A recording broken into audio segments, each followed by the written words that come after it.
रात को अचानक राधिका मौसी को किचन से कुछ गिरने की आवाज आई।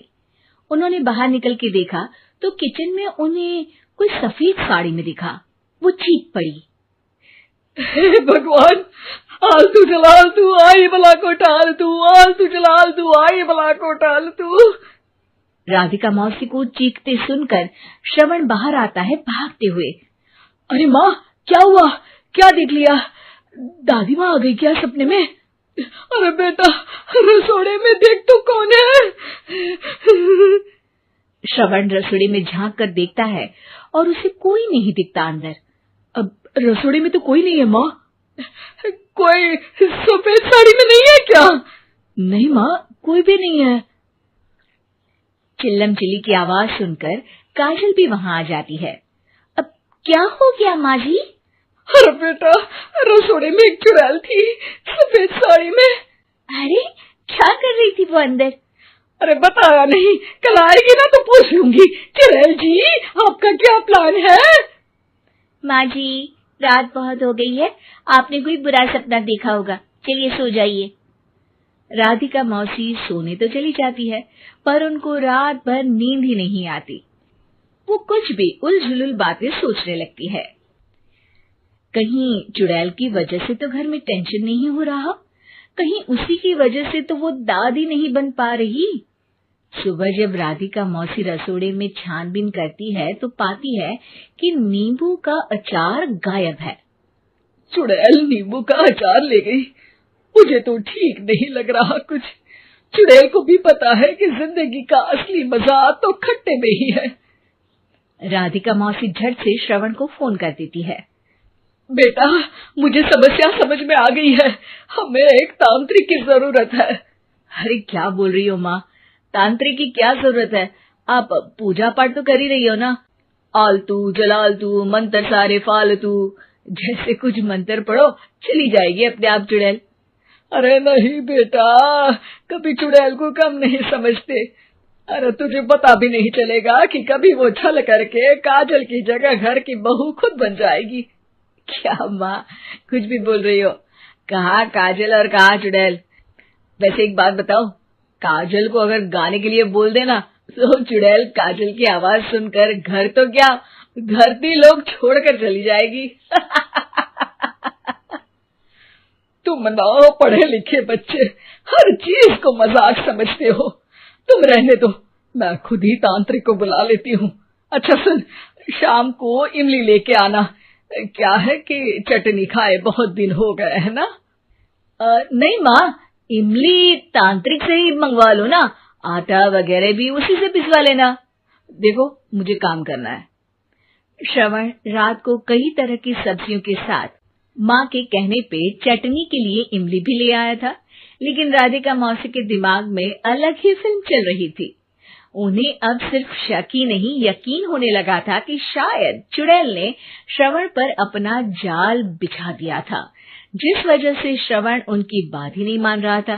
पर कोई नहीं, आने वाली रात में राधिका मौसी खुद तैयार हो गई चुड़ैल को पकड़ने के लिए। रुद्राक्ष की माला, तुलसी का पत्ता, हनुमान चालीसा सब हाथ के पास ही था, बस चुड़ैल का इंतजार था। और जैसा राधिका मौसी ने सोचा था वैसा ही हुआ। वो चुड़ैल उस रात भी आई, पर वो राधिका मौसी से तेज निकली और राधिका मौसी के उससे पकड़ने के पहले ही वो भाग खड़ी हुई।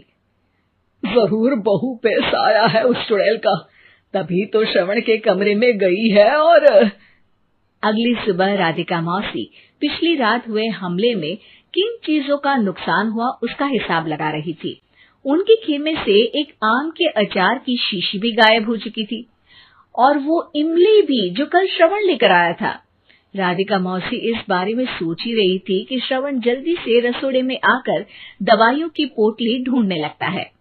अरे बेटा, क्या हो गया? अब माँ, वो काजल की तबीयत खराब है, बहुत घबराहट हो रही है उसे। हे भगवान, मैंने पहले ही कहा था कि तांत्रिक को बुला लेते हैं, पर नहीं, अब देखो उस चुड़ैल ने काजल को अपने वश में करना शुरू भी कर दिया है। हालांकि श्रवण भूतों में विश्वास नहीं करता था, पर अब वो भी डर जाता है और राजी हो जाता है एक तांत्रिक को बुलाने के लिए। कुछ ही घंटों में तांत्रिक आ जाते हैं और राधिका मौसी तांत्रिक जी को सब बता देती है। घोर संकट, घनघोर संकट, चुड़ैल को मारू जोर चाकट, ओम भट स्वाहा खटखा के आहा। अरे ये क्या मंत्र है? मेरे खुद के ओरिजिनल मंत्र है, कल रात को ही लिखे हैं, अच्छे लगे तो दाद चाहूंगा। एक और मंत्र सुनो। अर्ज किया है आब्राकडाब्रा, दिल्ली बम्बई आगरा, चंदा मामा सोरले सुरन मामू जारा। ये मंत्र है? अरे कोई 40 वालीसा पढ़ो ना। वक्त कम है, 40 नहीं पड़ेंगे, 20-25 में काम चलाना पड़ेगा। अलग निरंजन जाके लंदन, मुफ्त का मंजान घिस मेरे लंदन। अरे जल्दी करो तांत्रिक जी, जल्दी करो। तांत्रिक अपने उल झलूल मंत्र पढ़ने लगता है। श्रवण को तांत्रिक पे शक होता है। वो अपने एक डॉक्टर दोस्त को कॉल कर देता है ताकि कोई अनहोनी हो तो इमरजेंसी में चीजें मैनेज हो जाए।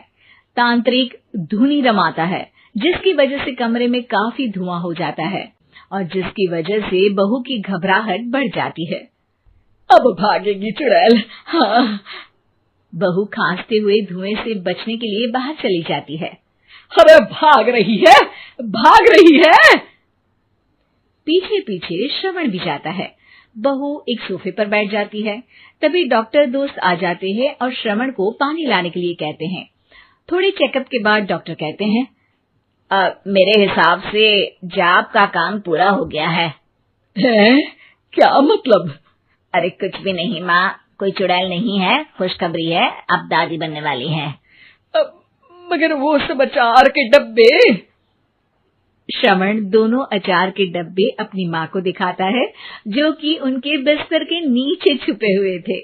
आपने सही बोला था माँ, वो चुड़ैल काजल ही थी जो खट्टा खा रही थी। हमें कल ही पता चला, पर हमने आपको ये तांत्रिक वाला काम करने दिया ताकि आपको भरोसा हो जाए कि भूत वगैरह कुछ होता ही नहीं।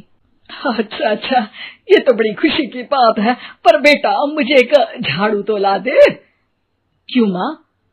ये तांत्रिक का भूत उतारती हूँ मैं। अब तांत्रिक राधा मौसी के डर से घर से भाग निकलता है और राधा मौसी उसके पीछे भागती है। अरे संकट ये घनघोर है, तांत्रिक मुआ चोर है।